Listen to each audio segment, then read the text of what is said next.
हाय Aditya, overall exam कैसा था आपका?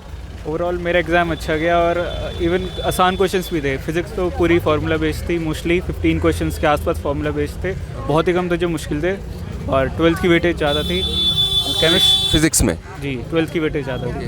इन केमिस्ट्री ऑर्गेनिक की वेटेज ज़्यादा थी एज एक्सपेक्टेड। और न्यूमेरिकल्स में मैंने एक्सपेक्ट किया था फिज़िकल केमिस्ट्री ज़्यादा आएगी, बट मेरे को क्वेश्चंस मिले ऑर्गेनिक और इनऑर्गेनिक के भी, तो ओवरऑल फिज़िकल भी कम थी, ऑर्गेनिक और इनऑर्गेनिक ज़्यादा थी केमिस्ट्री में। और केमिस्ट्री थोड़ी सी कंफ्यूजिंग थी इसी वजह से, क्योंकि ऑर्गेनिक ज़्यादा थी।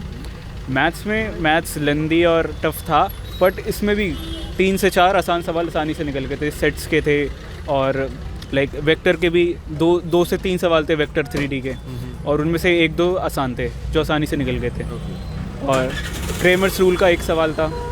तो इन टोटल मैथ्स टफ थी, बट उसमें से 5-6 सवाल हम निकाल सकते थे जो आसान थे। तो ओवरऑल पेपर ये इजी था। पेपर इजी था? इजी टू मॉडरेट या इजी? इजी टू मॉडरेट, क्योंकि केमिस्ट्री थोड़ी सी मुश्किल थी, ऑर्गेनिक केमिस्ट्री थोड़ी सी ज़्यादा थी, दैट्स वाई। ओके, सो आपका ये पहला अटेम्प्ट था? जी। Okay, and